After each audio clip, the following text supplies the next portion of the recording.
مشروط طور پر کہنے لگے نحن ابناء اللہ و احباؤہ، ہم تو اللہ کے بیٹے ہیں اور اللہ کے شہید اور محبوب ہیں. وہ اس کا دعویٰ کرنے لگے کہ وی آر سلیکٹڈ ونس، ہم تو منتخب ہیں، چیدہ ہیں، اور اللہ کی طرف سے یہ مقام ہم کو ملا. تو اللہ تعالیٰ کو اسی مقام پر کہنا پڑا قُلْ فَلِمَ يُعَذِّبُكُمْ بِذُنُوبِكُمْ بل انتم بشر ممن خلق. ان سے کہہ دیجئے کہ اگر ایسا ہے تم بڑے چہیتے اور لاڈلے ہو تو اللہ میاں تمہیں سزا کیوں دیتا رہا، تم پر عذاب کیوں نازل ہوتا رہا. یاد رکھو کہ تم بھی عام انسانوں کی طرح ہو. اللہ تعالیٰ نے تم سے اس وقت محبت فرمائی تھی جب تم کو نعمتوں سے نوازا تھا. یا بنی اسرائیل اذکروا نعمتی التي انعمت علیکم وانی فضلتکم علی العالمین. اے اسرائیل کی اولاد، یاد کرو میرے احسانات کو جو میں نے تم پر کیے، اور اس بات کو کہ تمام لوگوں پر تم کو میں نے فوقیت دی تھی. لیکن جو اللہ یہ کہہ رہا ہے کہ تمہارے ساتھ میں نے یہ معاملہ کیا تھا، وہی اللہ کہہ رہا ہے ضربت علیہم الذلۃ والمسکنۃ وباءوا بغضب من اللہ. ان پر ذلت اور بیچارگی کی مار دی گئی اور اللہ کے عذاب میں یہ گھیر دیے گئے. تو جن کے بارے میں کہتا ہے کہ فضلناہم علی العالمین، انہی کے بارے میں وہ اللہ یہ کہہ رہا ہے کہ ان پر تو ذلت اور بیچارگی کی مار دی گئی ہے. تو اب دونوں باتیں ظاہر ہے کہ متضاد نہیں ہیں. ایک بات جب کہی گئی تھی تو اللہ نے نوازنے کا عمل شروع فرمایا تھا، لیکن جب ان نوازشوں کا نتیجہ یہ نکلا کہ شرک کیا گیا، کفر کیا گیا، انحرافات اختیار کیے گئے، ظلم کیا گیا، زیادتیاں کی گئی، تو اس کے بعد اللہ تعالیٰ کی طرف سے عذاب کا سلسلہ شروع ہوا اور یہ فیصلہ کر دیا گیا کہ اب یہ مردود ہو گئے، راندہ درگاہ ہو گئے. کیا یہ واقعہ نہیں ہے کہ جو عزازیل تھا اور ہمیشہ اللہ کی عبادت کرتا رہا، جب آدم کے سامنے وہ سر بسجود نہیں ہوا تو وہ پھر عزازیل سے ابلیس ہو گیا اور اللہ کی رحمت سے اس کو بالکل مایوس کر دیا گیا. تو معلوم یہ ہوا کہ اللہ کی طرف سے جو منصب بھی دیا جاتا ہے وہ مشروط ہوتا ہے. ابراہیم علیہ السلام کو اللہ کی طرف سے جو منصب امامت عطا کیا گیا اور ارشاد فرمایا گیا وَإِذِ ابْتَلَىٰ إِبْرَاهِيمَ رَبُّهُ بِكَلِمَاتٍ فَأَتَمَّهُنَّ قَالَ إِنِّي جَاعِلُكَ لِلنَّاسِ إِمَامًا. یاد کرو اس وقت کو جب کہ اللہ تعالیٰ نے ابراہیم کا امتحان لیا، ان کو فرمان دیے، اوامر دیے اور انہوں نے ان کو پورا کر دیا. تو اللہ نے فرمایا کہ میں تمام انسانوں کا تم کو پیشوا بناؤں گا. تو ابراہیم علیہ السلام نے بارگاہ الہی میں عرض کیا وَمِن ذُرِّيَّتِي، اللہ کیا میری اولاد کے ساتھ بھی یہ آپ کا کرم رہے گا اور یہ مقام امامت کا ان کو بھی ملے گا؟ قال لا ينال عهد الظالمین. فرمایا کہ یہ جو منصب میری طرف سے دیا جا رہا ہے، ذمہ داری عطا کی جا رہی ہے، یہ ان کو ملے گی جو اللہ کی عبادت کا حق ادا کریں گے اور عادل ہوں گے اور منصف ہوں گے. اور جو لوگ بے انصافی کریں گے، اپنے ساتھ بے انصافی، لوگوں کے ساتھ بے انصافی، اللہ کے دین کے ساتھ بے انصافی اور شریعت کے ساتھ بے انصافی اور زیادتی کریں گے اور ستم کریں گے اور ظلم کریں گے، ان کو یہ مقام نہیں ملے گا. ابراہیم علیہ السلام سے کہا جا رہا ہے جن کے اکلوتے فرزند اسماعیل کو بڑا مقام دیا گیا اور دوسرے فرزند اسحاق کو ایک بڑا مقام عطا کیا گیا. ایک بیٹے نے ابراہیم کے ساتھ مل کر کعبہ مقدسہ کی عمارت کی تجدید کی اور ایک بیٹے اسحاق نے شہر القدس میں مسجد اقصیٰ کی والد محترم کے ساتھ مل کر تعمیر کی. جن کا یہ مقام ہے، اللہ تعالیٰ ان کے ناموں اور ان کی نسبتوں، ان سب چیزوں سے اوپر یہ کہتا ہے لا ینال عہد الظالمین. میرا جو یہ فیصلہ ہے، یہ جو ذمہ داری ہے جو میں دیتا ہوں اپنے بندوں میں سے ان کو جن کو میں مصطفیٰ اور مجتبی اور منتخب قرار دیتا ہوں، یہ ذمہ داری ان کو نہیں ملے گی جو غلط کام کریں گے، جو غلط قدم اٹھائیں گے، جو غلط بات بولیں گے. اسی سے معلوم ہو گیا کہ جو ذمہ داری، جو مقام اللہ تعالیٰ نے اس امت کو دیا ہے وہ بالکل ویسے ہی ہے جیسے یہودیوں کو ایک وقت ایک مقام دیا گیا تھا، عیسائیوں کو دیا گیا تھا، یعنی بنو اسرائیل کو، حضرت یعقوب کے فرزندوں کو جو مقام عطا کیا گیا تھا، جس طرح وہ مشروط تھا اور شرط جب پوری نہیں ہوئی تو چھن گیا، ویسے ہی اس امت کو جو مقام دیا گیا ہے وہ مشروط ہے۔ لیکن اکثر و بیشتر لوگوں کا حال یہ ہے کہ بس وہ رٹ کرتے ہیں اس منصب کی، ہم خیر امت ہیں، ہم خیر امت ہیں۔ اللہ تعالیٰ نے امت محمدیہ کو خیر امت بنایا ہے۔ یہ دعویٰ بالکل ویسے ہی ہے جیسے یہودیوں اور عیسائیوں کا تھا، نحن ابناء اللہ واحباؤہ۔ حالانکہ اللہ تعالیٰ نے جب یہ فرمایا کنتم خیر امت اخرجت للناس تأمرون بالمعروف وتنہون عن المنکر وتؤمنون باللہ، تم بہترین امت قرار دیے گئے ہو ان شرطوں کے ساتھ۔ پہلی شرط یہ ہے کہ تم کو پوری انسانیت کو اپنا میدان عمل بنانا ہے، پوری انسانیت کو سامنے رکھنا ہے، پوری انسانیت کو نفع پہنچانا ہے، پوری انسانیت تک تبلیغ کرنا ہے، پوری انسانیت کو سامنے رکھتے ہوئے ان کے مصالح اور ان کے مفادات ملی اور ان کے مفادات دینی کو سامنے رکھتے ہوئے تمہیں اپنی خدمات انجام دینی، اور ان خدمات کا خلاصہ یہ ہے کہ تمہیں امر بالمعروف اور نہی عن المنکر کا فریضہ انجام دینا ہے۔ یعنی ایک طرف تمہاری ذمہ داری ہے کہ تم حاکم ہو تو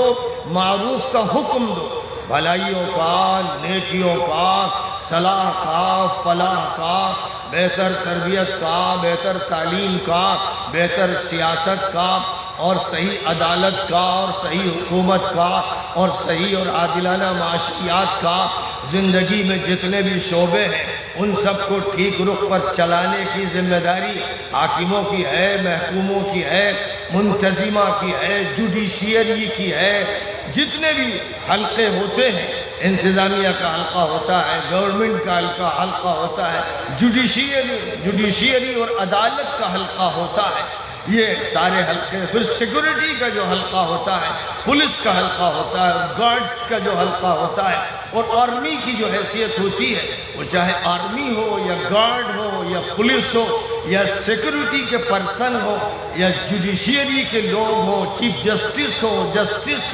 ججز ہو، سپریم کورٹ ہو یا ہائی کورٹ ہو، سول کورٹ ہو، کوئی سا بھی کورٹ ہو، بہرحال ذمہ داریاں جو دی جا رہی ہیں وہ پوری انسانیت کے سلسلے میں دی جا رہی ہیں۔ کنتم خیر امت اخرجت للناس، تو ذمہ داری تمہاری صرف حامد اور احمد اور محمود کی نہیں ہے، تمہاری ذمہ داری مودی کی بھی ہے اور یوگی کی بھی ہے اور امت شاہ کی بھی ہے، تمہاری ذمہ داری جوزف کی بھی ہے اور سینٹ کی بھی ہے اور فادر کی بھی ہے اور بشپ کی بھی ہے، تمہاری ذمہ داری چرچز کی بھی ہے اور سینیگوگ کی بھی ہے اور گردواروں کی بھی ہے اور مندروں کی بھی ہے، تمہاری ذمہ داری عالمی بھی ہے اور انسانی بھی ہے اور تمام شعبوں پر مشتمل ہے۔ تمہیں جو نظام دیا گیا ہے اس کے بارے میں اعلان کر دیا گیا، اليوم اکملت لکم دینکم واتممت علیکم نعمتی ورضیت لکم الاسلام دینا، آج تمہارا دین تمہارے لیے مکمل کر دیا گیا، میں نے اپنے انعامات بھی تم پر تمام کر دیے اور الاسلام کو تمہارے لیے طے کر دیا گیا کہ یہی تمہارا مذہب ہوگا، یہی طریقہ کار ہوگا، یہی تمہارے لیے زندگی کا لائحہ عمل ہوگا اور اسی کے ماتحت تم کو اپنا ہر کام کرنا پڑے گا، یہ طے ہو گیا۔ لہذا تمہیں بھی چاہیے کہ تم کہا کرو، صبح کرو تو کہو، شام کرو تو کہو رضیت باللہ ربان وبالاسلام دینا وبمحمد صلی اللہ علیہ وسلم نبیا ورسولا، تم اس کا اعلان کیا کرو صبح و مساء، میں راضی ہوں، خوش ہوں، مطمئن ہوں، دل کے اندر سے اس پر مطمئن ہوں کہ میرا مالک، میرا رب اللہ وہ وحدہ لا شریک لہ ہے، میں خوش ہوں، میں مانتا ہوں کہ حضرت محمد صلی اللہ علیہ وسلم میرے قائد ہیں، میرے رہبر ہیں، رسول ہیں، پیغمبر ہیں، اور میں اس پر خوش ہوں، اس پر مطمئن ہوں، پورے اعتماد کے ساتھ کہتا ہوں کہ میں مسلم ہوں، میں اللہ کے سامنے سرنڈر ہوں، میں نے اپنی ڈگیں ڈال دی اللہ کے سامنے، میں نے اپنا سر جھکا دیا اللہ کے سامنے، میں صرف اور صرف اللہ کی مانوں گا، کیونکہ حکم ہے یا ایھا الذین آمنوا ادخلوا فی السلم کافہ، اے لوگو اسلام میں مکمل طریقے پر داخل ہو جاؤ۔ اللہ تعالیٰ نے جب یہ حکم فرمایا اور فرمایا یا ایھا الناس اعبدوا ربکم الذی خلقکم والذین من قبلکم لعلکم تتقون، اے انسانوں، خطاب جو ہو رہا ہے وہ کسی قوم سے، کسی طبقے سے، کسی ایک مذہب کے لوگوں سے نہیں ہو رہا ہے، یہ خطاب ماسکو کے کمیونسٹوں سے بھی ہو رہا ہے، اور یہ خطاب امریکہ کے لبرلسٹوں سے بھی ہو رہا ہے، اور یہ تمام سیکولر ملکوں کے سیکولرسٹوں سے بھی ہو رہا ہے۔ جتنے بھی طبقات ہیں، جتنے بھی نظریات ہیں، جتنے بھی ازمس ہیں، جتنے بھی فلسفے ہیں، ان کے جو ماننے والے ہیں، یہ سب سے مادر پدر آزاد ہیں، ان سب کو یہ خطاب، اے انسانوں اپنے اس مالک و پروردگار کی بندگی کرو جس نے تمہیں پیدا کیا اور تم سے پہلے جو قومیں گزری ان کو پیدا کیا، شاید کہ اس طرح تم برے انجام سے بچ سکو۔ اور اسی مالک نے فرمایا یا ایھا الناس اتقوا ربکم الذی خلقکم من نفس واحدہ، اے لوگوں اپنے اس پروردگار سے ڈرو، اس کا خوف دل میں رکھو جس نے تم کو ایک اکیلی جان سے پیدا کیا، وخلق منھا زوجھا، اور پھر اسی سے اس کا جوڑا بھی تیار کیا، یا اسی طرح اس کا جوڑا تیار کیا، وبث منہما رجالا کثیرا ونساء، اور پھر ان دونوں سے بہت سے مردوں اور عورتوں کو بکھیر دیا، پھیلا دیا، عام کر دیا، آباد کر دیا۔ اس اللہ کے ساتھ تم اپنا یہ ربط رکھو، اپنا یہ تعلق رکھو۔ اب ظاہر ہے کہ یہ اعلانات جب کیے جا رہے ہیں تو یہ بات صاف کر دی جا رہی ہے کہ جو نظام اللہ تعالیٰ کی طرف سے آخری طور پر آخری امت کے لیے طے پایا ہے، اس امت کو عالمی ذمہ داری دی گئی ہے، چونکہ انسانوں کی ذمہ داری، مینکائنڈ کی ذمہ داری، مانو کی یا مانوتا کی ذمہ داری اس دین کے ماننے والوں کو دی گئی ہے، امت مسلموں کو دی گئی ہے، اور کام ان کو پہلا تو یہ بتایا گیا ہے کہ جو بات بھی اچھی ہے، سچی ہے، بھلی ہے، جس بات کی سچائی کا اعتراف بائبل کو بھی ہے، ویدوں کو بھی ہے، گیتا کو بھی ہے، اپنشد کو بھی ہے، اور بائبل کی تشریح تلمود کو بھی ہے، اور زندوستہ کو بھی ہے، اور جتنے بھی پیغمبر آتے رہے جن کے نام ہمیں معلوم ہے اور نہیں معلوم ہے، ان سب کے ہاں جو مشترک حقیقت ہے، جو سچ ہے، ایسا سچ کہ جس پر اتفاق کیا جا سکتا ہے، اس سچ کی تلقین کرنی ہے، اور ان کی کتابوں کے حوالے سے بھی کرنی ہے، اور آخری کتاب کے حوالے سے بھی کرنی ہے۔ ظاہر ہے کہ ایک ذمہ داری ہے تمام مسلمانوں پر کہ ویدوں کے جو سبق سچائی سے متعلق ہیں اور اللہ اور ایشور اور بھگوان کی وحدانیت سے متعلق ہیں، ایک ایک ہندو کو سنائے جائیں، اور جو کچھ بھی بدھا کی کتاب میں ہے، جو حقیقت ہے، سچائی ہے، وہ سچائی تمام لوگوں تک جو بدھسٹ ہے پہنچائی جائے۔ اور اسی طرح دنیا میں جہاں پر بھی وہ شخصیتیں ہیں جن کو ماننے والے کروڑوں میں ہیں، جن کی عقیدت کروڑ انسانوں کے دلوں میں ہے، ان کے حوالے سے جو بات بتائی جا سکے بتائی جائے۔ بالکل اسی طرح جیسے قرآن پاک نے کبھی حضرت نوح کا حوالہ دیا، کبھی حضرت ابراہیم کا حوالہ دیا، کبھی حضرت موسیٰ کا حوالہ دیا، کبھی حضرت عیسیٰ کا حوالہ دیا۔ قرآن ہمارے سامنے کبھی بائبل کے صفحات کھولتا ہے، عہد قدیم یعنی اولڈ ٹیسٹامنٹ کے، اور کبھی عہد جدید یعنی نیوز ٹیسٹامنٹ کے، یعنی کبھی انجیل کا سبق کھولتا ہے اور کبھی تورات کا سبق کھولتا ہے، اور کبھی یہ بتاتا ہے کہ اسلام کا جو آخری ایڈیشن سامنے آیا ہے اس کا تذکرہ اللہ تعالیٰ نے اولڈ ٹیسٹامنٹ میں اور نیو ٹیسٹامنٹ میں فرمایا تھا۔ محمد الرسول اللہ والذین معه اشداء علی الکفار رحماء بینہم تراہم رکعا سجدا یبتغون فضلا من اللہ ورضوانا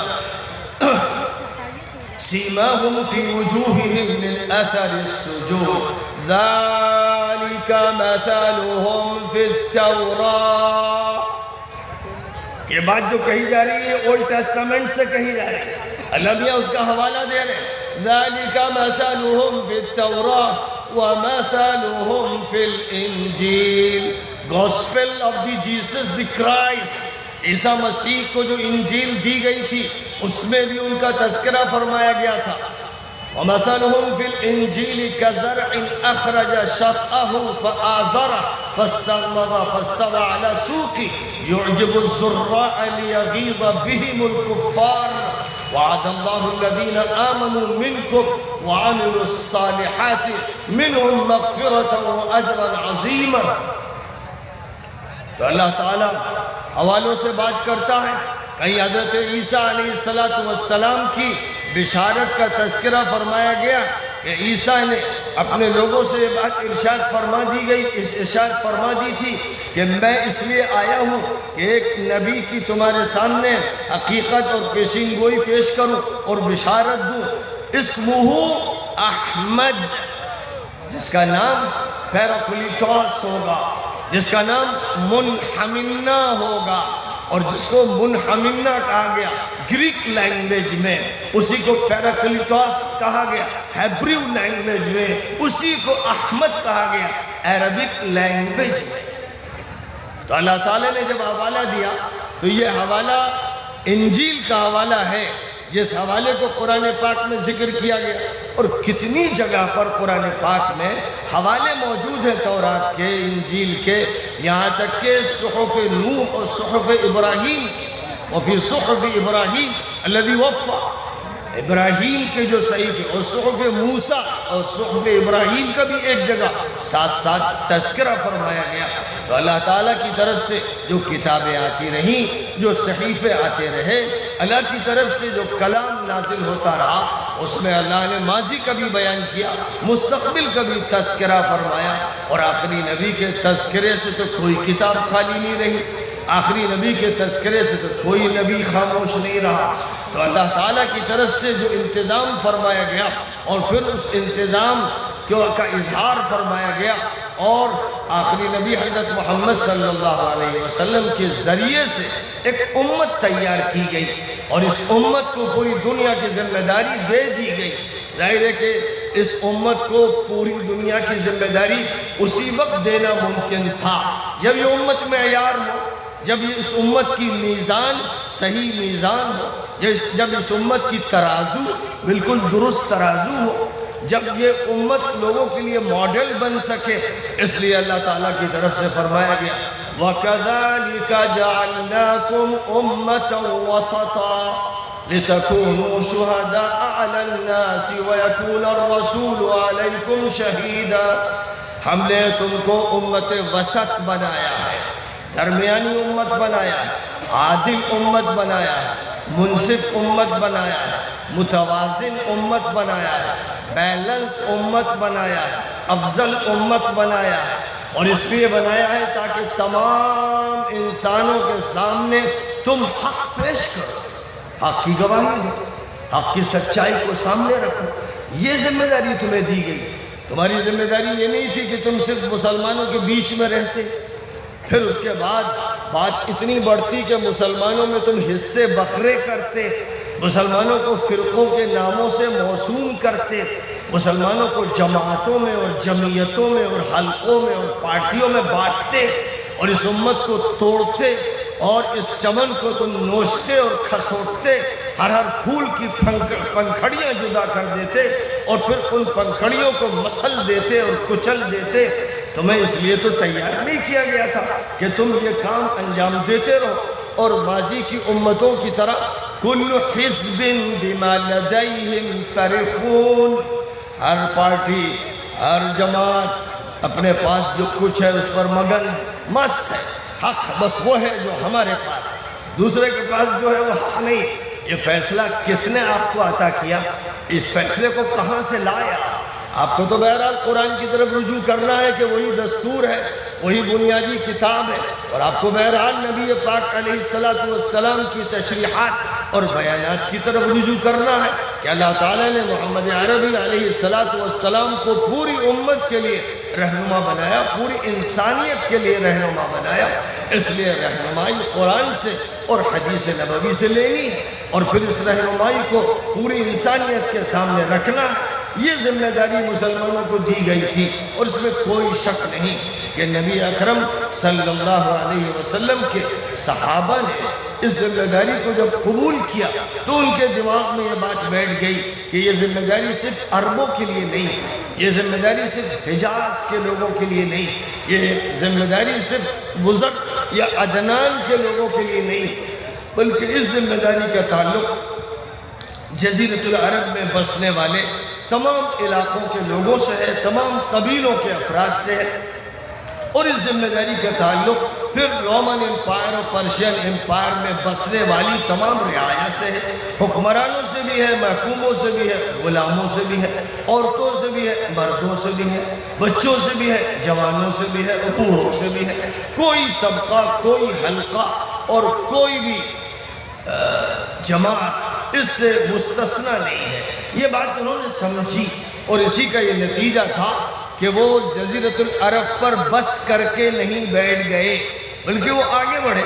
انہوں نے عراق فتح کیا، شام فتح کیا، ایران فتح کیا، ترکستان فتح کیا، ازبکستان، تاجکستان، قزاقستان، ترکمانستان اور آذربائیجان، اور یہاں تک کہ بڑھتے چلے گئے تو قفقاز کا جو علاقہ اور کاکیشیا کا جو علاقہ اور بحر خزر کا جو علاقہ کہلاتا ہے، بلکہ کوہ قاف کا جو تذکرہ کیا جاتا ہے، اس سے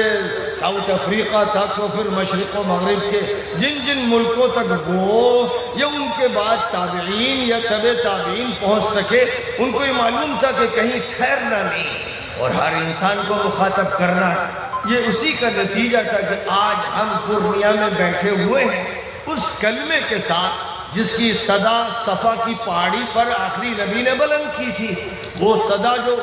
اس وقت بلند کی گئی تھی جب آپ کو اپنے چچا کی طرف سے سخت ترین الفاظ سننے تھے، جب مکہ مکرمہ میں آگ لگنی تھی، جب مکہ مکرمہ کی فضاؤں کو گرما گرم ہونا تھا، جو بات وہاں کہی گئی تھی اور وہاں لوگ سننے کے لیے اس کو تیار نہیں تھے۔ یہی وہ بات ہے جو بڑھتے بڑھتے ہندوستان کے چپے چپے تک پہنچی اور پھر مشرق کی طرف بڑھتے جائیے، برما جائیے، تھائی لینڈ جائیے، ملیشیا جائیے، انڈونیشیا جائیے، برونائی جائیے، تھائی لینڈ جائیے، نیوزی لینڈ جائیے اور آسٹریلیا جائیے، جہاں بھی چلے جائیے اس امت کے افراد موجود ہیں، مسجدیں موجود ہیں، اذانیں بلند کی جا رہی ہیں اور قال اللہ اور قال الرسول کے درس کہیں نہ کہیں کسی شکل میں دیے جا رہے ہیں۔ یہ اس فہم کا نتیجہ ہے جو فہم نبی اکرم صلی اللہ علیہ وسلم کے ذریعے آپ کے صحابہ کو عطا ہوا اور پھر ان کے ذریعے سے بعد کی نسلوں کو عطا کیا جاتا رہا، جس کے نتائج الحمدللہ آج ہم دیکھ رہے ہیں کہ اب ہمارے یہاں زیادہ تر پیدائشی مسلمان ہو رہے ہیں، لیکن پیدائشی مسلمانوں کے بارے میں نبی صلی اللہ علیہ وسلم کا کہنا ہے کہ ہندو کے گھر میں، برہمن کے گھر میں، ویش کے گھر میں، کھتری کے گھر میں، بدھسٹ کے گھر میں، کسی بھی گھر میں جو بچہ پیدا ہوتا ہے وہ تو مسلم پیدا ہوتا ہے۔ نبی تو یہ کہہ رہے ہیں، وہ تو یہ نہیں کہہ رہے کہ عبداللہ اور عبد الرحمن کے گھر میں بچہ ہوگا تو وہ مسلم ہوگا اور اگر ان کے علاوہ کسی اور کے گھر میں ہوگا تو پھر نان مسلم ہوگا۔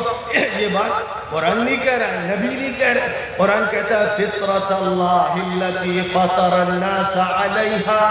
لا تبديل لخلق الله ذلك الدين القيم ولكن اکثر الناس لا يعلمون۔ یعنی فطرت، انسان کی طبیعت، اس کی ساخت اور پرداخت اور دین فطرت اور دین حقیقت دونوں ایک ہیں، ایک سکے کے دو رخ ہیں، ایک سکے کے دو رخ ہیں۔ دین فطرت اور انسانی فطرت میں کوئی تضاد نہیں ہے، یہ صرف دو رخ ہیں۔ یہ ایک طرف قرآن میں بیان کیا گیا اور نبی پاک علیہ السلام فرما رہے کل مولود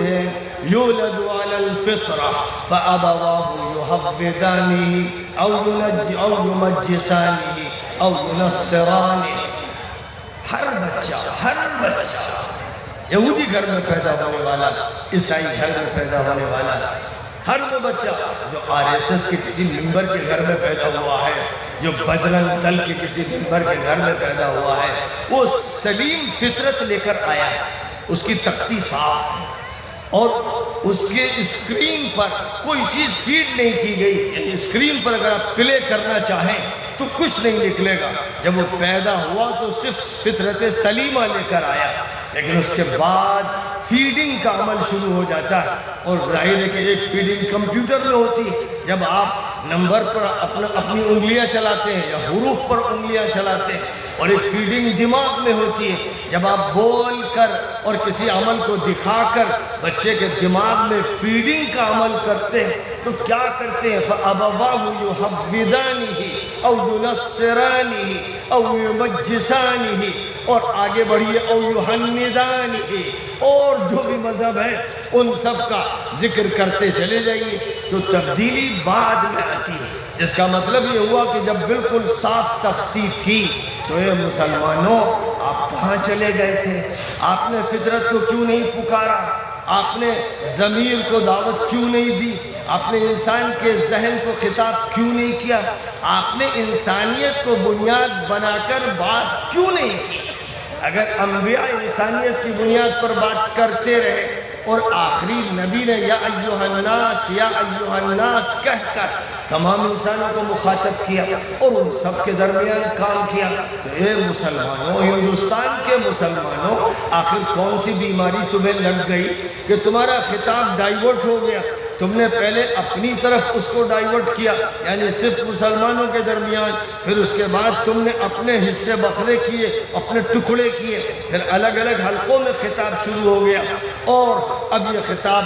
معتزلیوں میں ہو رہا ہے، یہ شیعوں میں ہو رہا ہے، یہ مرجیوں میں ہو رہا ہے، یہ کرامیوں میں ہو رہا ہے، کیا کیا نام تجویز کیے گئے اور کس طرح بانٹا گیا۔ اور اس ملک میں جب ہم آئے تو یہاں پر بھی بہت سے قصے بکھیڑے چلتے رہے، یہ مہدویوں میں خطاب ہو رہا ہے، یہ غیر مہدویوں میں ہو رہا ہے، یہ قادیانیوں میں خطاب ہے، یہ غیر قادیانیوں میں ہے، یہ خطاب بریلویوں سے ہے، اور یہ دیوبندیوں سے ہے، اور اہل حدیث اس کے مخاطب ہیں اور مقلد اس کے مخاطب ہیں۔ یہ تماشے کہاں سے پیدا کیے؟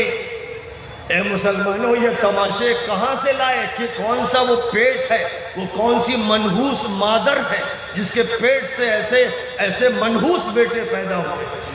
ایسا کیوں نہیں ہوا کہ جب اللہ نے فرمایا تھا ادخلوا فی السلم کافہ، اور جب اللہ نے فرمایا تھا ہوا سماکم المسلمین من قبل وفی ھذا لیکون الرسول شہیدا علیکم وتکونوا شہداء علی الناس، جب وہ اللہ کہہ رہا تھا کہ اس نے تو تم کو مسلم بنایا بلکہ فطرت تمہاری مسلم بنائی، اور تم سے کہا کہ پورے طور پر سلم اور اسلام میں داخل ہو جاؤ، تو تم نے لوگوں کو بانٹا کیوں؟ تم نے لوگوں پر فتوے کیوں جاری کیے؟ تم نے لوگوں کو کافر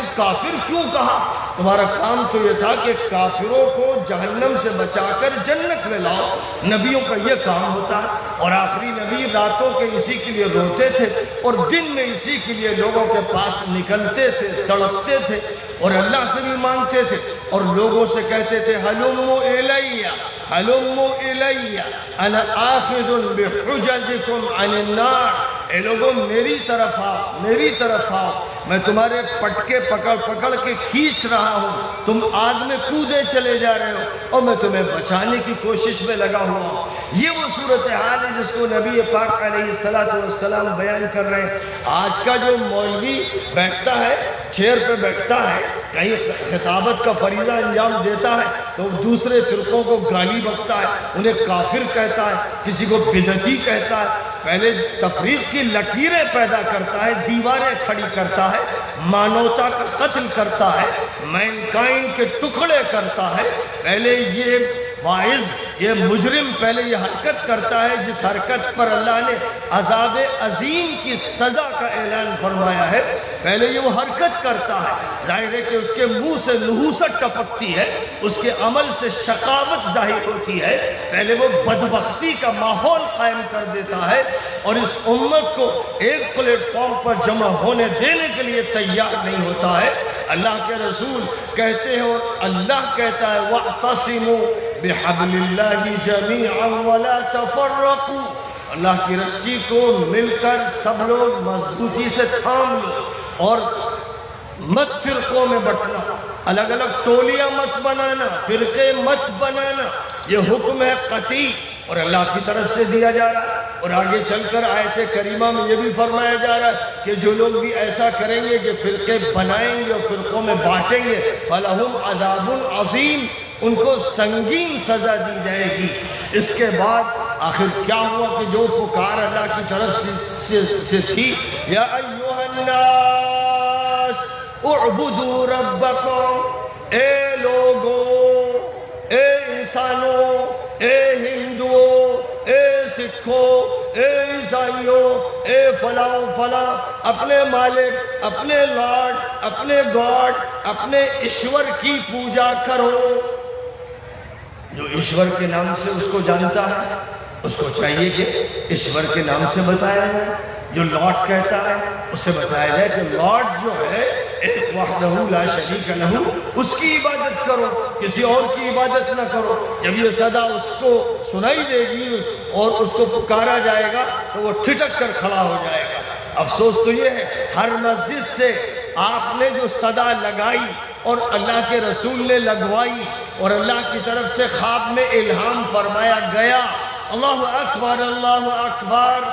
بھگوان بڑا ہے، اللہ بڑا ہے، لارڈ بڑا ہے، ایشور بڑا ہے، سب سے بڑا ہے، یہ بات آپ نے ہندو کو نہیں سمجھائی۔ وہ پڑوس میں تھا، مسجد کے قریب رہتا تھا، مسجد کے نیچے اس کی دکان تھی، اس سے آپ دودھ لیتے تھے اور دہی لیتے تھے اور گھی لیتے تھے اور مسالہ اور چاول اور دال لیتے تھے، لیکن کبھی آپ کو توفیق نہیں ہوئی کہ یہ بتاتے کہ اذان میں کہا جاتا ہے ایشور مہان ہے، ایشور مہان ہے۔ یہ آپ نے نہیں بتایا، آپ نے یہ نہیں کہا کہ ہم یہ کہتے ہیں کہ اشہد ان لا الہ الا اللہ، ایشور کے علاوہ کسی اور کی پوجا نہیں ہوگی، مورتی کی پوجا نہیں ہوگی، بت کی پوجا نہیں ہوگی، قبر کی پوجا نہیں ہوگی، درخت کی اور گنگا کی پوجا نہیں ہوگی، ایک ایشور کی پوجا ہوگی۔ یہ کہتے ہیں کہ آپ اس سے اختلاف رکھتے ہیں، وہ فوراً بستر سے اٹھ کر بیٹھ جائے گا، آنکھوں کو ملے گا اور چاہے گا کہ وہ بھی اپنے گھر سے اٹھ کر اس جگہ آ جائے جہاں یہ کہا جا رہا ہے کہ ہم گواہی دیتے ہیں کہ ایک ایشور کی ہی عبادت کی جائے گی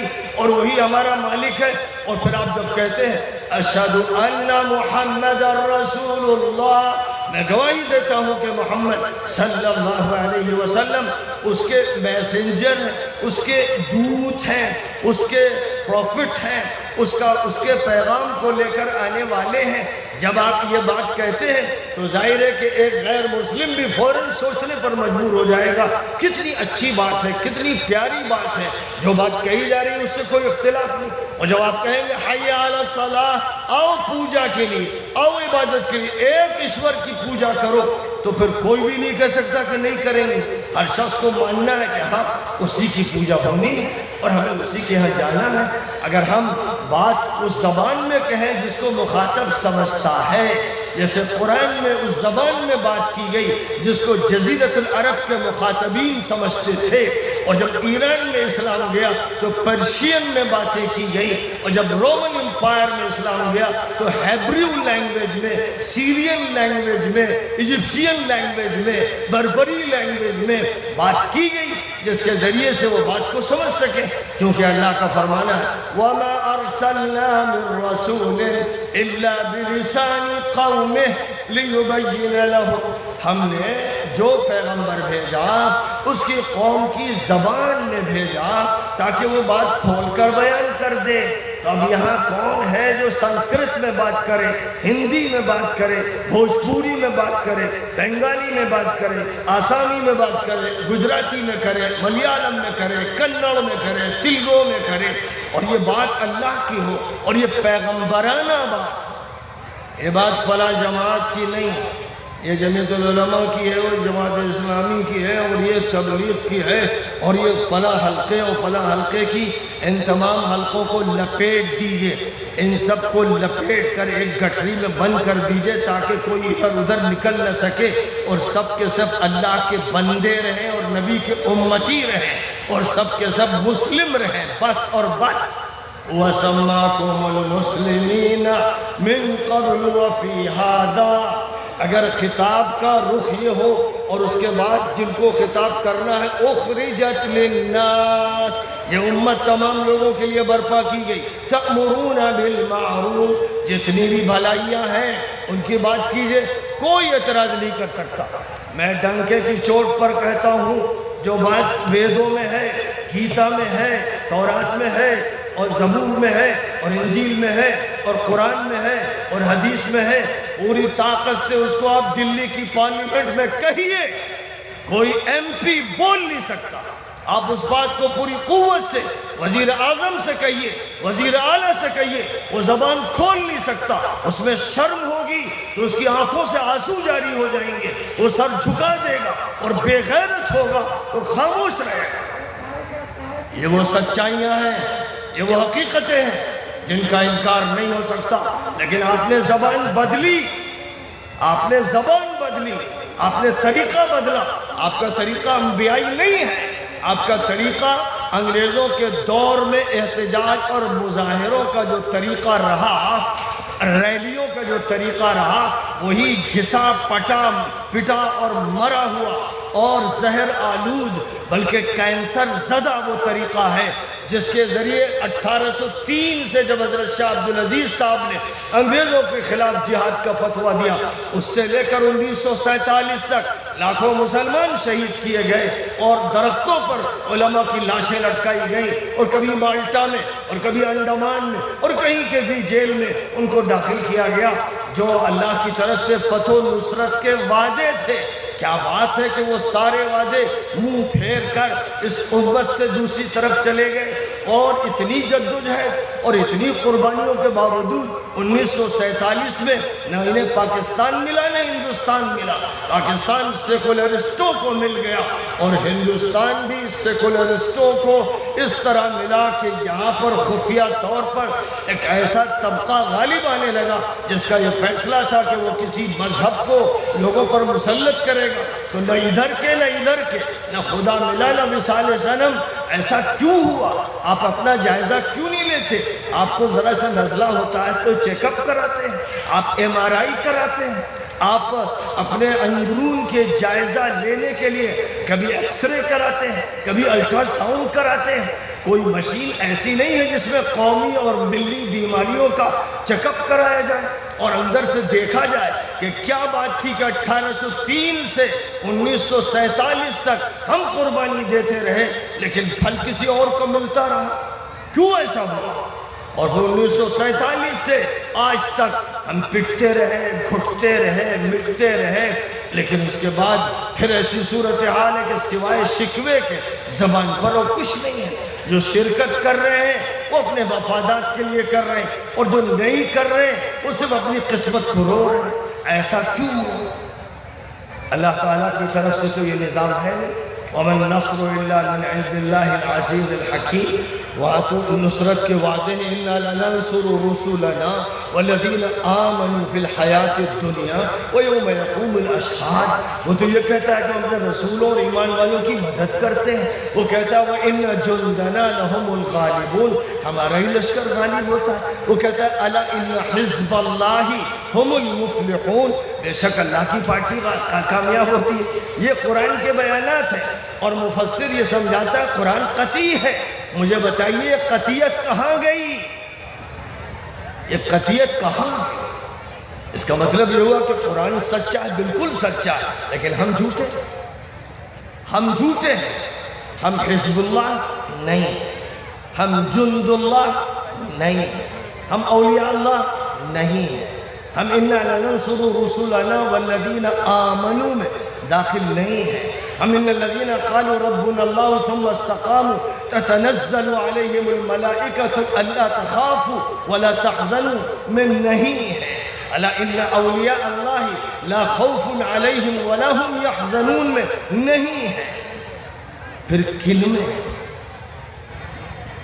ایک شخص کو معلوم نہیں تھا کہ اسے کینسر ہے، لیکن تحقیقات کے بعد جس دن معلوم ہوا کہ اسے کینسر ہے تو چہرہ فق ہو گیا۔ جب تک نہیں معلوم تھا خوش تھا، کھا رہا تھا، پی رہا تھا، لیکن جس دن معلوم ہوا کہ کینسر کا کیڑا اس کے جسم میں عمل کر رہا ہے، اطلاع ملنے سے وہ افسردہ ہو گیا۔ اب اسے یہ لگنے لگا کہ بس موت کا انتظار کرنا ہے۔ تو سوال یہ ہے کہ جب اللہ تعالیٰ کی طرف سے قطعی بیانات ہیں اور ان بیانات پر ہم ایمان رکھتے ہیں اور ان بیانات کو اللہ تعالیٰ نے بار بار دہرایا ہے، تو کیا بات ہے کہ ہمیں اللہ کے وعدے نصیب نہیں ہو رہے ہیں؟ کیا بات ہے کہ اللہ کی طرف سے جو بشرایات ہیں، جو خوشخبریاں ہیں، وہ ہمیں نہیں مل رہی ہیں؟ کیا بات ہے کہ اللہ کہتا تو یہ ہے کہ صرف 2 شرطیں ہیں، وعد اللہ الذین آمنوا منکم وعملوا الصالحات۔ صرف ایمان اور عمل صالح ہو تو کیا کرے گا اللہ؟ لَيَسْتَخْلِفَنَّهُمْ فِي الْأَرْضِ كَمَا اسْتَخْلَفَ الَّذِينَ مِنْ قَبْلِهِمْ وَلَيُمَكِّنَنَّ لَهُمْ دِينَهُمُ الَّذِي ارْتَضَىٰ لَهُمْ وَلَيُبَدِّلَنَّهُم مِّن بَعْدِ خَوْفِهِمْ أَمْنًا يَعْبُدُونَنِي لَا يُشْرِكُونَ بِي شَيْئًا۔ ایمان اور عمل صالح، عبادت اور عدم شرک، صرف اللہ کی عبادت اور شرک نہ ہو، 2 شرطیں ہیں۔ تو یہ 2 شرطیں کیوں نہیں پوری ہو رہی؟ کیا بات ہے 1930 سے اور 40 سے حضرت مولانا الیاس صاحب رحمۃ اللہ علیہ کی کتنی زبردست کوششیں ہیں اور ان کے نتائج اپنی آنکھوں سے ہم دیکھ رہے ہیں کہ لاکھوں انسانوں کو اللہ تعالیٰ نے ہدایت صرف ہندوستان میں نہیں دنیا کے ملکوں میں عطا فرمائی، یہ ہم دیکھ رہے ہیں۔ لیکن ساتھ ہی ساتھ ہم اس کی تلاش میں ہیں کہ اللہ کا کہنا ہے کہ حزب اللہ غالب آئے گی، تو کیا بات ہوئی کہ یہ حزب اللہ نہیں بنی ابھی تک؟ کیا ہوا؟ اللہ کا کہنا ہے جند اللہ غالب آئے گا، تو کیا بات ہے کہ کیا جند اللہ وجود میں نہیں آئے؟ یہ سوال ہے اور اس سوال کو ہمیں اپنے سے کرنا ہے۔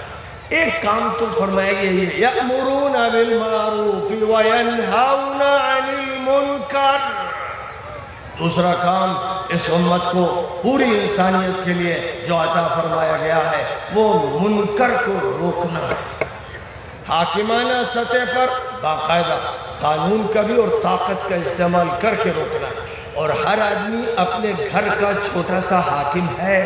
تو اسے اپنے گھر پر شریعت کی حکمرانی قائم کرنی ہے۔ بہت سے لوگ ایسے چودھری ہیں کہ گاؤں میں اپنی چودراہٹ کی لنگ ترانیاں ہانکتے ہیں، تو کم از کم وہ اپنے گاؤں میں شریعت کو نافذ کر دیں۔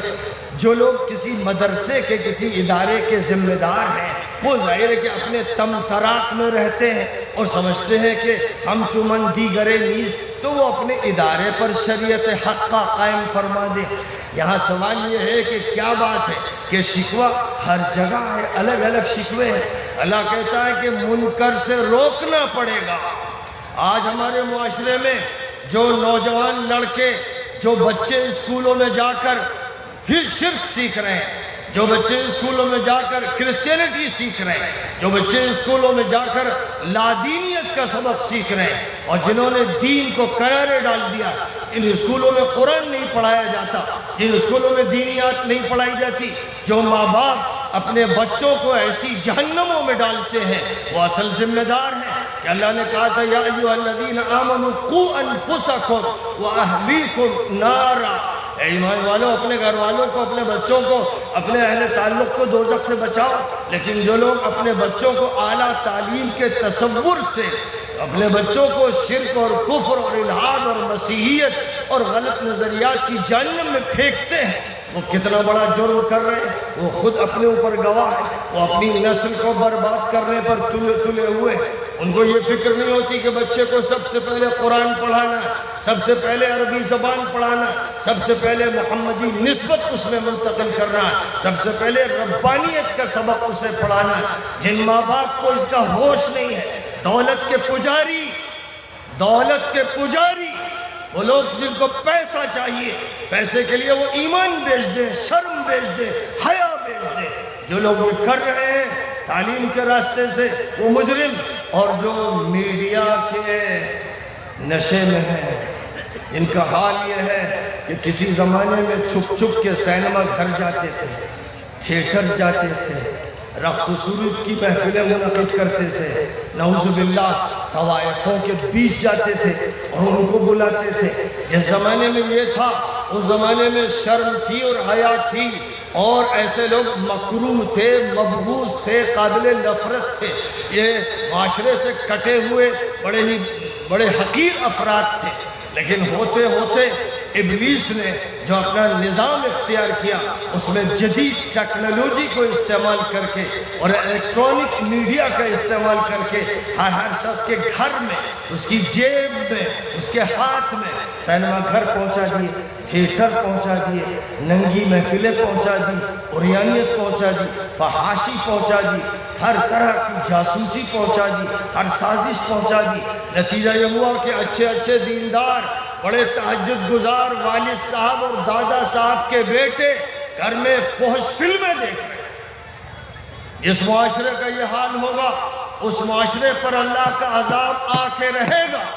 اور کوئی اس عذاب کو روک نہیں سکے گا۔ کبھی کسی قوم کو مسلط کیا جائے گا، کبھی کسی حکومت کو اللہ کی طرف سے آرڈر ہوگا کہ ان کو کرش کر دو، ان کو کچل کے رکھ دو، کبھی آپس میں آگ لگے گی خانہ جنگیوں کی اور ایک حلقہ دوسرے حلقے کو مار کے کاٹ کے ختم کر دے گا، طرح طرح کے عذاب آئیں گے۔ اگر یہ صورتحال نہیں، اگر ہمارے جوانوں میں یہ شعور پیدا نہ ہوا کہ آپ جب موبائل کو ہاتھ میں لیتے ہو تو ڈائریکٹ آپ کا رابطہ تل ابیب سے ہوتا ہے، آپ اس وقت یہودیوں کے ہاتھ کے کھلونا ہوتے ہو، ابلیس دیکھ دیکھ کر ناچتا ہے اور شیطان رقاصی کرتا ہے اور آپ کے اوپر قہقہے لگاتا ہے اور یہ کہتا ہے کہ یہ عبدالعلیم اور عبدالکریم اور عبدالرحمن کا بیٹا، اس کو ہم باپ سے جدا کر دیں گے، دادا سے جدا کر دیں گے اور اس کو اتنا عیاش بنائیں گے، اتنا بدماش بنائیں گے، ایسا مجرم بنائیں گے، ایسا قاتل بنائیں گے کہ اپنی بہن پر ڈاکہ ڈالے گا، یا اپنی ماں کے خلاف بات کرے گا، یا اپنے ماحول کو گندا اور ناپاک بنائے گا۔ ہم ان کا استعمال ایسا کریں گے جس طرح سے یہودیوں کے پروٹوکول میں آج سے 100 سال بھی پہلے جو حکماء صہیون کہلاتے ہیں، ایلڈرز آف زیونسٹ کہلاتے ہیں، انہوں نے جو اپنا پروٹوکول تیار کیا تھا اس میں طے کیا تھا کہ ہم دنیا کی قوموں کے جوانوں کو کھیلوں میں، بدمستیوں میں، فحاشی میں اس طرح سے ڈبو دیں گے اور اس کی دلدل میں ایسا پھنسا دیں گے کہ ان کے اندر مقابلے کی طاقت نہیں رہے گی۔ پھر وہ وقت بھی آئے گا کہ ہم فلسطین میں اسرائیل قائم کریں گے اور تمام عرب ممالک کو گھٹنے ٹیکنے پر مجبور کر دیں گے اور ان کے حکمرانوں کی پیشانیوں کو اپنے در پہ جھکائیں گے اور ان کو ذلیل کریں گے، رسوا کریں گے، ان کے ملکوں کا پیسہ لیں گے، پٹرول لیں گے، سونا لیں گے اور آگے بڑھ کر ان کے ملکوں کی عزت لوٹیں گے۔ ان کی عورتوں کو ہم رقاصوں میں تبدیل کر دیں گے اور طوائفوں میں تبدیل کر دیں گے۔ جزیرۃ العرب جس کو محمد عربی علیہ السلام نے فتح کیا تھا، وہاں ہی کا وہ علاقہ جس کو امارات کہتے ہیں، یہ ظالموں اور مجرموں کے رجواڑے، دبئی سے لے کر ابو ظبی تک یہ رجواڑے، مجرموں اور عیاشوں کے رجواڑے یہ قائم کیے تھے انگریزوں نے، اور انگریزوں نے پھر اسرائیل قائم کروا کر آج صہیونیوں کو اس طرح وہاں مسلط کر دیا کہ آپ پڑھتے ہوں گے اخبارات میں یہ قانون پہلے آیا کہ کوئی اجنبی مرد کسی اجنبی عورت کو لے کر کسی بھی ہوٹل میں کوئی کمرہ بک کر سکتا ہے۔ ہوٹل کے ذمہ دار کو اس کی اجازت نہیں ہوگی تو یہ پوچھے کہ یہ تیری رشتے میں کیا ہے، اس کا حق نہیں ہوگا۔ اس کے بعد ابھی 2-3 دن پہلے یہ بھی بات آ گئی کہ اب اس کی بھی اجازت ہے کہ قہوہ گری کے اڈے جزیرۃ العرب میں قائم کیے جائیں۔ آپ کو یہ معلوم ہوگا کہ بدھا کا اسٹیچو جزیرۃ العرب میں امارات کے خطے میں قائم کیا گیا۔ آپ کو معلوم ہوگا کہ باقاعدہ وہاں پر بتوں کے معبد کا افتتاح کرایا گیا اور ایک بہت بڑے شرک کے اڈے کو قائم کرنے کی تیاریاں ہو رہی ہیں۔ آپ کو معلوم ہوگا کہ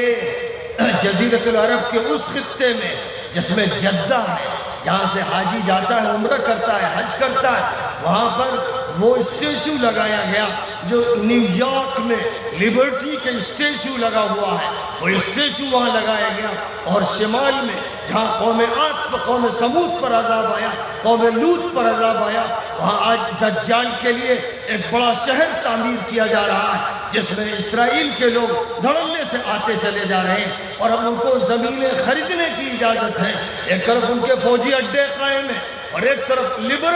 لبرل طریقہ کار اختیار کیا گیا، جس میں اب وہ زمین کے جس خطے کو چاہے پیسہ دے اور خرید لیں، اور اس طرح پورا ملک جو مسلمانوں کا تھا، نبی عربی نے اس کو آزاد کرایا تھا، اس کو دوبارہ صہیونیوں اور صلیبیوں کے حوالے کیا جا رہا ہے، اور چاروں طرف سناٹا ہے۔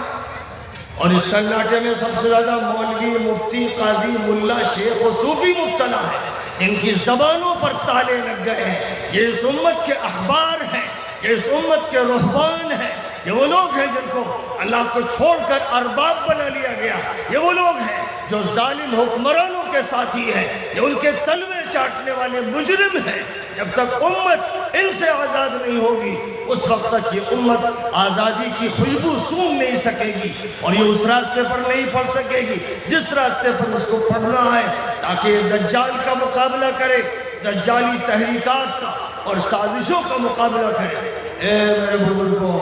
اے جوانوں، پورنیہ کے جوانوں، قسم کھا لو کہ جو کام محمد بن قاسم نے کیا تھا، جو کام محمد الفاتح نے کیا تھا، جو کام حضور پاک علیہ السلام کے نوجوان اصحاب نے کیا تھا، جس کام کے لیے حضور نے عتاب ابن اسید کو مکے کا گورنر بنایا تھا جب وہ 18 سال کے تھے، جس کام کے لیے حضور نے اسامہ ابن زید کو سپر پاور اور رومن امپائر سے ٹکر لینے کے لیے قائد بنایا تھا جب وہ 18-19 سال کے تھے۔ اے نوجوانوں، تم بھی یہ طے کر لو کہ اب نئے دور کی قیادت تمہارے ہاتھ میں آئے گی، اور تم یہ طے کر لو گے کہ معاشرے کا سدھار ہر فرد سے شروع کیا جائے گا، ہر فرد کو صحیح معنی میں توحید کا سبق پڑھایا جائے گا، رسالت کا سبق پڑھایا جائے گا، آخرت کا سبق پڑھایا جائے گا، ہر نوجوان کو آزادی سے روشناس کرایا جائے گا، ہر نوجوان کے اندر حیا اور شرم پیدا کی جائے گی، ہر نوجوان کو پریچر اور داعی کی حیثیت عطا کی جائے گی، ہر نوجوان میں قیادت کی خوبو پیدا کی جائے گی، تاکہ دوبارہ وہ اس جدوجہد کو شروع کر دے جس سے قومیں اور ملتیں آزادی حاصل کرتی ہیں۔ ضرورت اس بات کی ہے، جب تک یہ عمل نہیں ہوگا تو پھر ہر طرح کے واقعات ہوں گے۔ آج بڑا چرچا ہے سوشل میڈیا پر عائشہ نامی ایک لڑکی کا، اور ایک مجرم اور بدماش عارف نامی ایک لڑکے کا، لڑکا راجستھان کا اور لڑکی گجرات کی، احمد آباد کی۔ ایک لڑکی خودکشی کرتی ہے، عائشہ اس کا نام ہے، اور کہتی ہے کہ میں خودکشی اس لیے کر رہی ہوں کہ میرے والد اور میری والدہ اس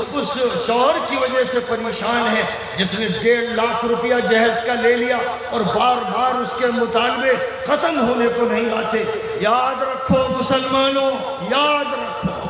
تم میں سے جو بھی جہیز کا مطالبہ کرے، نوجوان کرے، شادی کرنے والا کرے، اس کا باپ کرے، اس کی ماں کرے، تو یاد رکھنا کہ یہ ملیچ، نالی کے کیڑے، گندے، ذلیل، حقیر، بے دین، بے ایمان لوگ جو مطالبہ کرے اس کا جہیز دینا ہے، یہ ذلیل لوگ ہیں۔ اللہ نے جب قرآن میں فرمایا الرجال قوامون علی النساء بما فضل اللہ بعضهم علی بعض وبما انفقوا من اموالهم، مردوں کو گھر کی ذمہ داری دی گئی ہے، حاکم نہیں بنایا گیا، وہ قوام ہے۔ گھر کی ذمہ داری مردوں کو سونپی گئی ہے 2 وجہ سے۔ ایک یہ کہ مردوں کی جو ساخت ہے، جو ان کی بناوٹ ہے، اس میں مضبوطی ہے، ان کی ہڈی، ان کے پٹھے سب مضبوطی رکھتے ہیں۔ لیکن دوسری بات یہ فرمائی گئی اس لیے کہ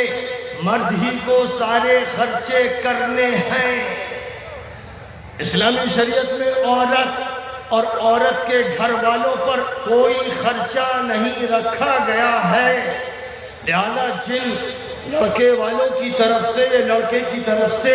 عورت کے گھر والوں سے خرچے کا مطالبہ ہوتا ہے، جہیز کی شکل میں، دعوت کی شکل میں، باراتی کے نام سے جو ڈکیت، بھوکے ننگے لچے پہنچتے ہیں بھیڑ لے کر تاکہ لڑکی کے گھر میں دعوتیں چاٹیں، ایسے لوگ اور ان کے ساتھ جو مولوی ملا شریک ہوتے ہیں، ایسے منافق احبار و رہبان کے نمائندے، یہ وہ لوگ ہیں ان کا بائیکاٹ کرنا ضروری ہے۔ جب تک ان کا بائیکاٹ نہیں کرو گے اور معاشرے سے ان کو کاٹ کر نہیں پھینک دو گے، ایسے لڑکوں کو جو جہیز کا مطالبہ کریں، ایسے لڑکوں کو جو لڑکی والوں کی طرف سے پیسے کا مطالبہ کریں، یہ نہایت حقیر، نہایت ذلیل، قرآن کے دشمن، حدیث کے دشمن، گندے اور ناپاک لوگ ہیں۔ معاشرے میں ان کا بائیکاٹ ہونا چاہیے، ان کی شادیوں پر پابندی لگ جانی چاہیے۔ جاؤ تم کسی جنوں کے دیش میں، وہاں جا کر جنوں سے شادی کرو، جاؤ کہیں جا کر مرو۔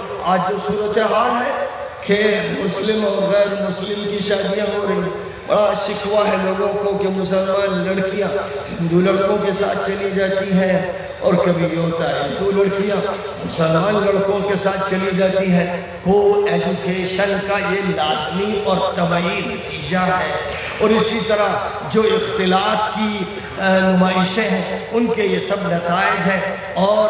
یوگی جی نے ہمارے ہاں جب پابندی سخت لگائی کہ ہم ایسی شادی نہیں ہونے دیں گے، یعنی جس میں دھوکہ دے کر، جھوٹ بول کر، رجھا کر مذہب بدلا گیا ہو، تو میں نے کہا کہ بالکل اچھا کیا، اس لیے کہ یہ مسلمان بات سے سدھرتے نہیں، لات سے ہی ٹھیک ہوتے ہیں، اس لیے ان کو ڈنڈا لگنا چاہیے۔ کیوں شادی کی تم نے غیر میں؟ کیا ضرورت پڑی تھی؟ اس کی نوبت کیوں آئی؟ تمہارے گھر میں، تمہارے مسلم معاشرے میں ہزار لاکھوں لڑکیاں بیٹھی ہیں، 30 سال عمر، 35 سال عمر، 40 سال عمر ہو رہی ہے، اور مسائل ان کے حل نہیں ہو رہے۔ مسائل کو حل کرنے کے لیے نبی پاک علیہ السلام نے مدینہ منورہ میں، جہاں آپ کے ہاتھ میں نظام آیا، مواخات اور بھائی چارے کا نظام قائم فرمایا، اور اسی کے ساتھ ساتھ معاشرے کو صحیح بنیادوں پر قائم کیا۔ کسی عورت کی شکایت باقی نہیں رہی، اور شکایت ہوئی تو حل کیا گیا، کسی مرد کی شکایت باقی نہیں رہی اور ہوئی تو حل کیا گیا۔ مجھے بتائیے آپ نے کیسے اس کو جائز قرار دیا کہ پوری شریعت اسلامیہ کے 2 صفحے 4 صفحے جن کو پرسنل لا کہہ دیا گیا، جو پورے اسلام کا ایک چھوٹا سا حصہ ہے، آپ نے اس پر قناعت کیوں کی؟ آپ کہیں گے ہم کیا کریں، ہم مجبور ہیں، حکومت نے مسلط کر دیا، انگریزوں نے پرسنل لا کی اجازت دی، اس لیے اتنی اجازت کو ہم نے قبول کیا، آنکھوں میں سجایا، سر پہ رکھا، اور پرسنل لا ہو گیا اور روڈ ہو گیا۔ اور اس کے بعد اب جو بات ہونی ہے بس نکاح کی ہونی ہے، اور طلاق کی ہونی ہے، اور میراث کی ہونی ہے، اور ہبہ کی ہونی ہے۔ ہمارا جو چھوٹا سا آئلی نظام ہے بس اس کی بات ہونی ہے۔ قرآن کی آیتیں نکالیے، پرسنل لا جس کو آپ کہتے ہیں، اور یہ جھوٹ ہے، یہ پرسنل لا قرآن سے اور حدیث سے تعلق کہیں نہیں رکھتا۔ وہاں تو آئلی قوانین ہیں، ازدواجی زندگی کے قوانین ہیں، معاشرتی قوانین ہیں، معاملاتی قوانین ہیں، تمدنی قوانین ہیں، سیاسی قوانین ہیں، تعلیمی قوانین ہیں۔ ایک چھوٹا سا یہ چتھڑا لے کر جو لوگ بیٹھ گئے، کیسے ان کے لیے جائز ہوا؟ اللہ کہتا ہے ثم جعلناک علی شریعت من الامر، ہم نے تم کو شریعت حقہ پر قائم کیا، شریعت پر ایک جامع شریعت دی گئی۔ آپ شریعت کا سودا کرنے والے کون؟ آپ 1935 1972 اور 1900 فلاں اس چکر میں کیوں پڑے ہیں؟ اور 1400 ساڑھے 1400 سال پہلے کا منظرنامہ کہاں غائب ہو گیا؟ ثم جعلناک علی شریعت من الامر کہاں غائب ہو گیا؟ حضرت مولانا ابو المحاسن سجاد صاحب کہ اللہ تعالیٰ روح پرفتوح کو خوب نوازے، انہوں نے امارت شریعہ کا نظام قائم کیا۔ وہ چاہتے تھے کہ پورے ہندوستان میں یہ نظام قائم ہو، لیکن کم از کم بہار میں قائم کیا، اور اسمبلی میں بھی انہوں نے شرکت کی، اور ظاہر ہے ان کے ذہن میں جو نظام تھا وہ ایک بڑے قانون کا اور بڑے نظام کا ایک سوچ تھا اور منصوبہ تھا، لیکن بہرحال اللہ کی طرف سے منتقل کر دیے گئے۔ لیکن یہ کام ہے جو اس امت کو دیا گیا 1450 سال پہلے کہ یہ امت اس پورے نظام کو لے کر چلے گی، اور اس امت کے لیے جائز نہیں ہوگا کہ کوئی فیصلہ جو اللہ و رسول کے خلاف ہے کسی بھی سلسلے میں ہو اس کو یہ امت قبول کر لے۔ اس کی ذمہ داری ہے کہ یہ کوشش کرتی رہے، صحیح طریقے پر کرے، اچھے طریقے پر کرے، داعیانہ کرے، پیغمبرانہ کرے، مفکرانہ کرے، مبلغانہ کرے، لیکن اس کی ذمہ داری یہ ہے۔ بہرحال میں کوئی دعویٰ نہیں کرتا، لیکن یہ کہتا ہوں کہ ہم لوگوں نے فلاح انسانیت کے نام سے ایک بورڈ بنایا، مجبوراً بنایا، کیونکہ متعدد مسائل میں یہ محسوس کیا گیا کہ شریعت کی ترجمانی نہیں ہو رہی ہے، کسی مسلک کی ترجمانی کی جا رہی ہے، اور یہ اللہ کو منظور نہیں ہے، رسول اللہ کو منظور نہیں ہے۔ اسی طرح پرسنل لا، یہ ہمارے مسائل کا حل نہیں، ہمیں اللہ نے شریعت دی ہے اور پوری شریعت ہمارے سامنے ہونی چاہیے، اس کے لیے جو بھی جد و جہد ہو وہ کی جائے۔ تو ہم لوگوں نے ایک شریعت بینچ بنائی، اور اس شریعت بینچ میں یہ طے کیا گیا کہ 2 قاضی، ایک قاضی اور ایک نائب قاضی، 2 وکیل جو کورٹ اور دارالقضاء کے درمیان میڈیٹر کا کام کرے تاکہ کوئی مسئلہ بگڑنے نہ پائے، اور 2 خواتین، پڑھی لکھی خواتین، جن کا کام یہ ہوگا کہ ایک خاتون ویمنس رائٹس کی کونسلر ہوگی اور ایک خاتون چلڈرنس رائٹس کی کونسلر ہوگی۔ ہمارے یہاں حقوق اطفال اور ہمارے یہاں حقوق نساء کا مسئلہ